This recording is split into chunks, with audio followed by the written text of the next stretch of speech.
Hello, hello, ladies and gentlemen. This is your girl Mitzi, and this is Mitzi. Let's think about it. Today we are thinking about cultural process of inequality. Yes, that is a thinker, and that is what we will be thinking about today with luckily my special guest Amanda, who's going to be helping us really think about this in a whole new light. Because isn't that the point? Yes, to keep on thinking.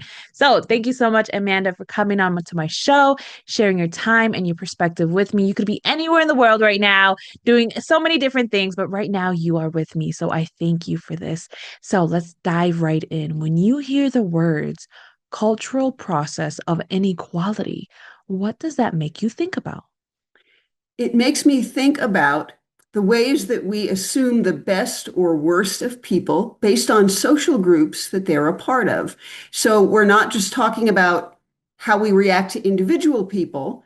We're talking about making sort of good faith or bad faith assumptions based on someone's race or gender, sexuality, how apparently wealthy they are or aren't, that kind of thing. Yeah, I agree. I think that's the problem is that like we can when it's one-on-one, sometimes we can avoid the discrimination and we could just focus on the person as they are and we're okay with it. But then sometimes when it gets into a group, it kind of just goes over our heads and then we start putting people in categories and some assuming that one person is all of these people and they're all doing the same thing or they all have the same motives, but we have no idea. You know what I mean? We can't do that. So I guess my next question is what makes someone fall into this inequality portion? So I would say two things. First of all, human beings in general are meaning-making creatures, so we need to make sense of the world around us, and we get far more information coming to us than we can possibly process. And Yeah. so, sort of psychologically, you might say our minds learn to take shortcuts and to make assumptions to save us the work of trying to figure out every single individual piece of information we get. So that's not necessarily bad.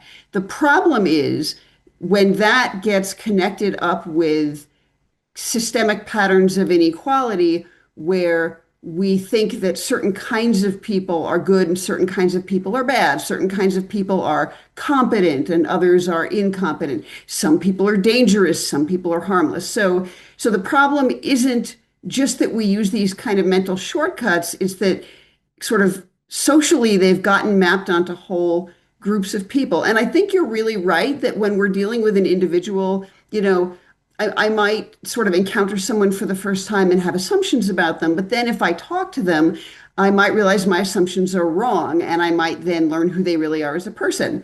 And I mean, there are dangerous people out there and there are people who are less good at some things out there. So it's not that everyone is harmless or everyone is brilliant or anything. It's when we make a connection between someone's social identity and thinking something good or bad about them without any evidence about what they are like as an individual.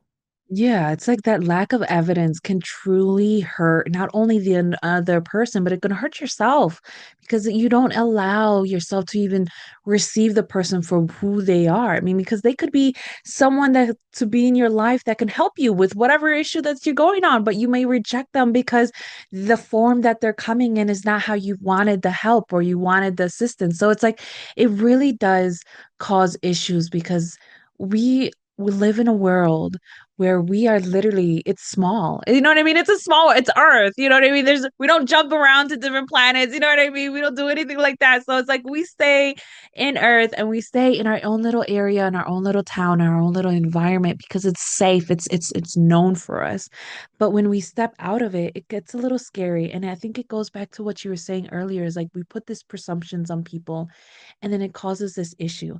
So I guess it leads to my next question. What are some faults in the cultural process that are the faults?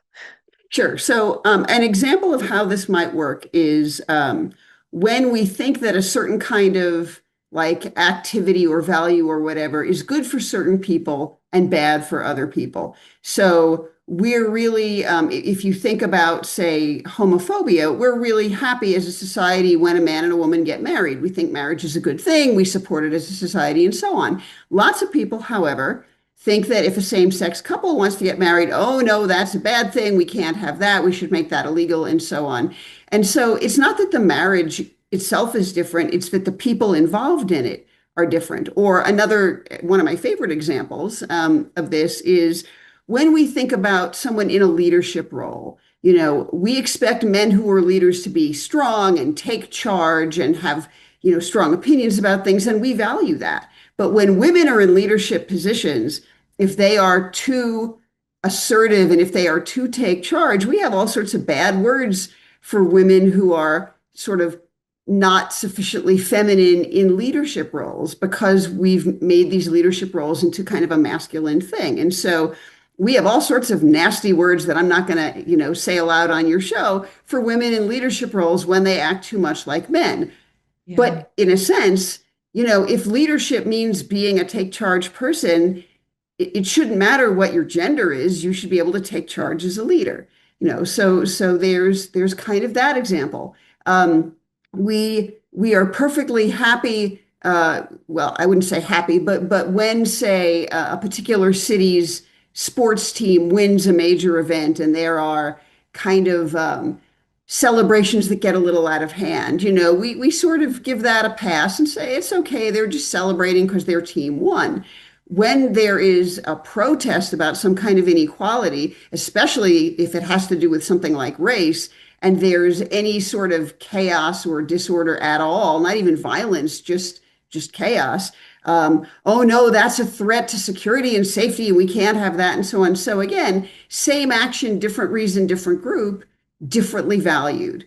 So that's Yeah. that's a kind of way. And if we don't, and one of the problems with the whole fact that this is about culture, about our assumptions and our values and our norms is we may not even realize that we're doing it. So, so it's really hard to be mindful of how we're treating people differently because of assumptions we make when we haven't even stated those assumptions out loud, right? Exactly. And then we don't realize that a lot of the times people are just projecting out the inner hate, the inner demons, the inner feelings that they have inside of them, and they're projecting it out on people, on a certain group, you know what I mean? On anything that you want to fill in the blank, you know what I mean? Because everyone is affected by this inequality, you know what I mean? It doesn't matter if it's young, old, color, sex, it doesn't matter anymore because you can fall into this inequality as soon as somebody has some bias against a group, and it's very frustrating because the one thing that I'm practicing and I'm trying to teach my children and I'm trying to teach the people who are around me in my circle is that we have to come to a front with people in face value, accept them as how they are and as they are, and allow them to reveal to you who they are. And if they reveal to you like little red flags that seem like okay, danger or this or that, then okay, take that into consideration, but don't just assume that that person's bad. Don't just assume that person's going to attack you.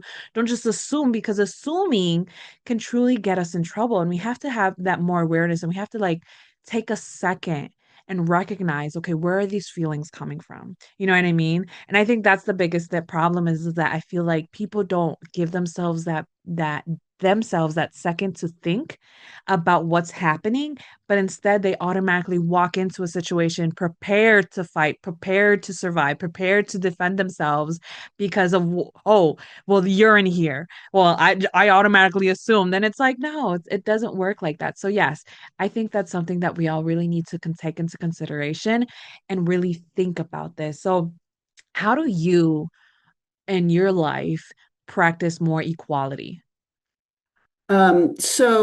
My favorite topic when I get asked that question really is around racism because as a white person, it's my job to work against racism because I benefit from racism. And so I have a moral obligation to work against it. And so for me, the first step is surfacing my own racist assumptions. And so some white people will be horrified to hear me say this, but of course I'm a racist. I benefit from racism and I have stereotypes in my head that I was raised to have. I hate that. I'm trying to unlearn them, but they're there. So Yeah. the best thing for me is to start by going, okay, if I read about something in the paper or I encounter someone on the street or I'm in a situation where I'm dealing with something about race and I have a particular response, like you said, it's really important to stop first. So the first thing is to stop, take a deep breath, and go, okay, what is that response? Oh, that's a fear response. Or, oh, that's a contempt response. Whatever it is, to sort of Mm. observe it as non-judgmentally as possible, not to yell at myself. That's not going to help anything, but to go, okay, I'm having this response. What does this response have to do with the reality of this moment? And usually the answer is nothing at all. So, if I see someone with darker skin than me running down the street in a hurry. And if my first thought is, oh, I wonder if they're running away from the police, right? So when I grew up in New York City in a pretty race and class mixed neighborhood, it was kind of a rough neighborhood at the time. And I learned some terrible stereotypes. If I see that I'm having that thought, which is a terrible thought to have, but if I see that I'm having that thought, I then can say, why would you make that assumption? Why would you assume that they're running because they were doing something wrong? What if they're running because they're late for a meeting? What if they're running to go pick up their kid at school? I mean, why not assume the best? And so in my book, Cultural Processes of Inequality, which is kind of why we're talking about that book, um, the main kind of concept I use is the idea of the benefit of the doubt. And so my job is to make sure that I give everyone the benefit of the doubt about who Mm. they are as a person until and unless, as you said, they prove that they don't deserve the benefit of the doubt. Now, again, if someone's a bad person, I can withdraw the benefit of the doubt from them, but I shouldn't start by withholding it because of some group they're in. That's the unfairness. Um, if I know nothing about someone except what social group they're in, I should give them the benefit of the doubt in all cases. Then, once I've sort of done some of that work, my next job is to educate myself about how inequality works. So I've studied um, the history and the kind of current sociology of how racism works, for example. I've taught college courses on it. I offer trainings on it for other white people because, unfortunately, one thing about racism is white people have more credibility. So if I teach other white people about racism, they will take me seriously. So I can do that. I can write about it as I have with this book. So there are lots of actions I can take, but all of them require two starting points. One, I need to be really clear that the inequality is bad, it's morally wrong, it's harmful for everyone. Everyone eventually suffers from it. Mm. And then I have to ask, what are the actions I can take kind of in my lane? Like, what are appropriate things for me to do?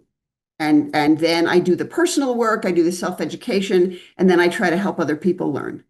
Yeah, I love that. I love that because I think it just brings back our power back of our lives and how we can really change the world around us, because there's so many people out there who wants to change the world, but they don't realize that you start with yourself. You start with the way that you think, you start with the way that you feel, you start where your heart is, where do you love, you know what I mean? All those concepts are so real. And one of the things that is real is this interracial. You know what I mean? People are racist in even in race in your own race you can have racism. You know what I mean?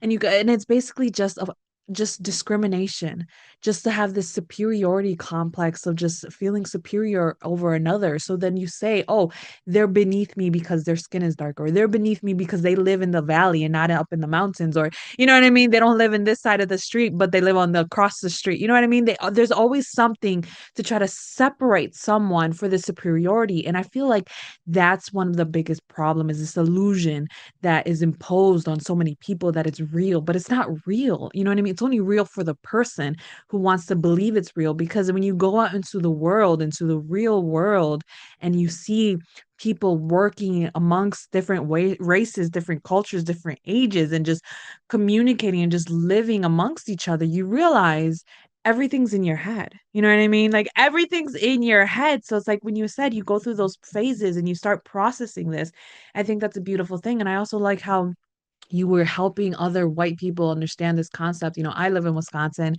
and growing up, I've always dealt with racist, you know what I mean? It was just because it's like if we're in the Midwest and and there's not a lot of Hispanics, there's not a lot of, blacks. It was just very white.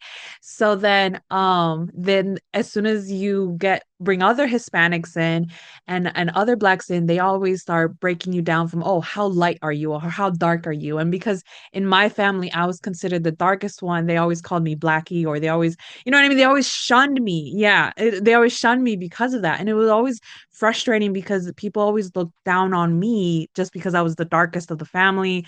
And it was always frustrating. So to know that there's somebody in your position who's trying to help people in your environment and in your culture and in your race, just knowing that you can solve the problem by just educating is the same thing that I'm doing. You know what I mean? Like I'm recognizing that there's issues with the way that people are thinking. And if we allow more of these open conversations, these real conversations, and allow people to hear them and allow people to like embrace them, then it'll be like, huh, maybe there's a different way I can approach this. Maybe there's a different way I can handle this situation. And then I think that's the main thing that's why I loved when you brought this topic up to me.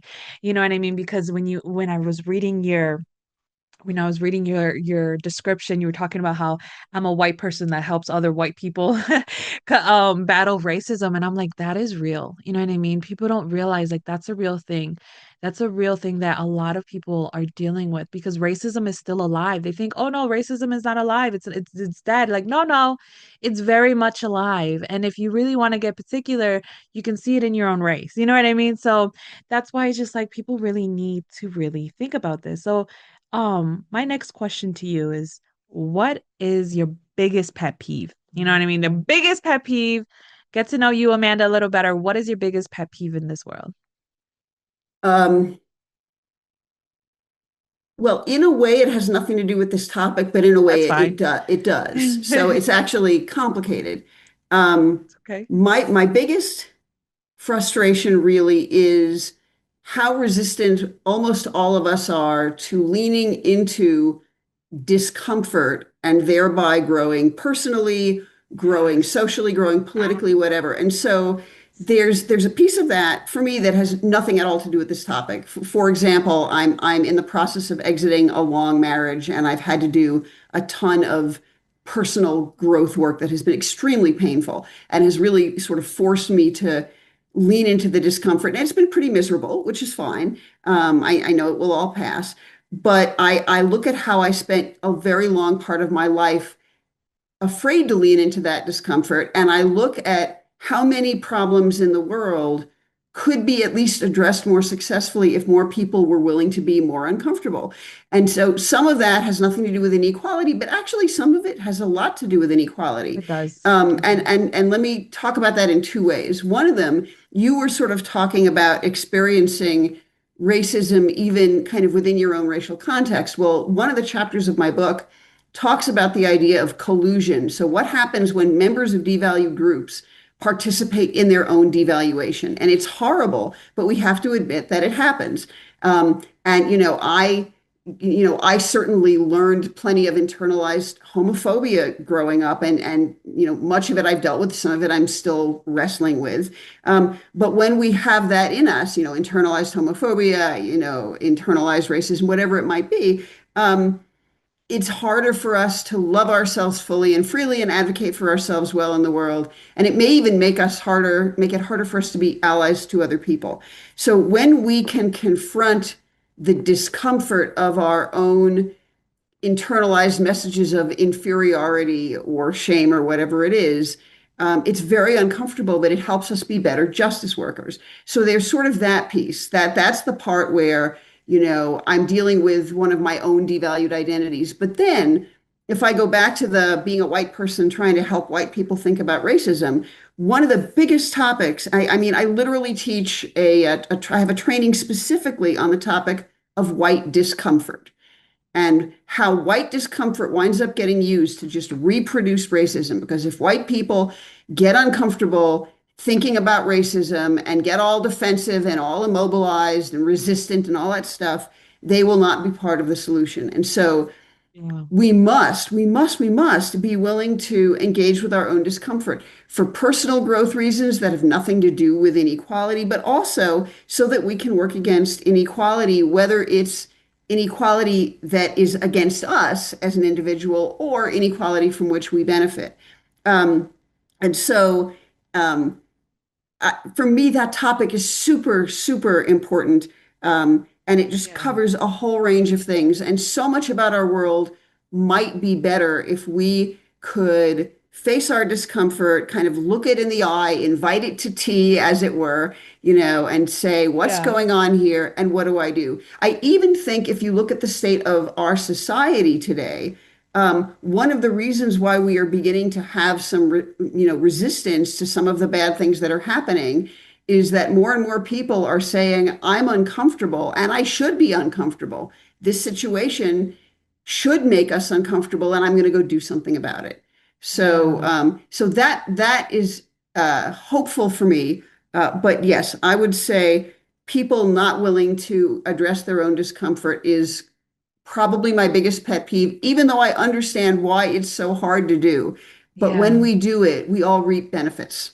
Oh, absolutely. And I think it actually has holds very much value in this topic in itself because a lot of the times, I mean, people are just uncomfortable with the truth that they've believed and the truth that they've been fed for so long that now it's uncomfortable to just now step into the unknown of what is true and what is a lie. And they have to refigure out who they are and what they believe and what they no longer believe. And that's uncomfortable because it's easier to just flow with the boat. It's easier to just go with the waves. It's easier to just believe whatever, oh, my mommy and daddy told me, or whatever my grandparents told me, or whatever that I seen in life. And but it's like we have to recognize like life doesn't work like that. I mean, we try to make it so simple in our minds, like you were talking about. We try to put people in bubbles and little the categories, like try to make our little cheat sheets in life, like, oh, okay, well, you have blue hair, so that means you are this, or you have green hair, so that means you're this.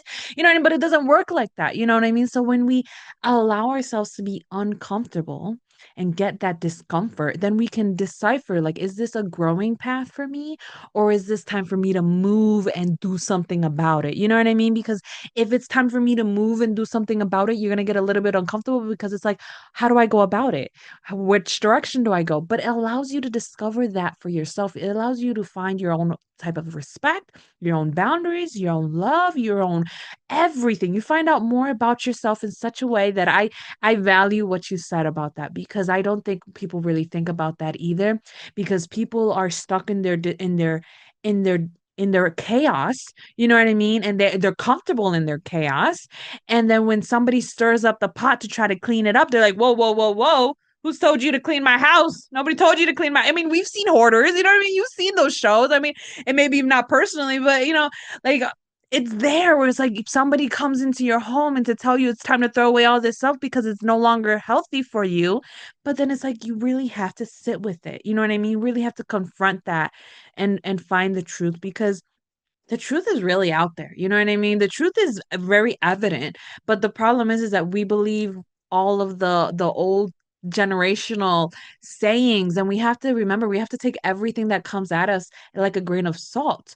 And if you're not going to make a pot roast and add all a whole bunch of salt to it, no, you're going to add the certain amount of salt to your pot roast to make sure it's the right flavor. And I think that's what it is. Like we need to remember that we are cooking up something inside of us that's going to be beautiful for the world, but it's Mm, not going to be beautiful for the world if we don't actually take the time to consider it and consider what's going on. And it does have effect because inequality, we can be we can have inequality within ourselves and to ourselves. And that's when you don't have compassion with yourself. You don't have that love for yourself. You don't have that understanding. And, and then you reject that and you're like, oh, well, my husband cheated on me with this skinny girl and now I hate skinny girls. And it's like, no, it doesn't work like that. Now we have to recognize, okay, how can I work on me? How can I learn to love me? And when you start to learn to love yourself, then other people will realize, oh, well, I can love you too.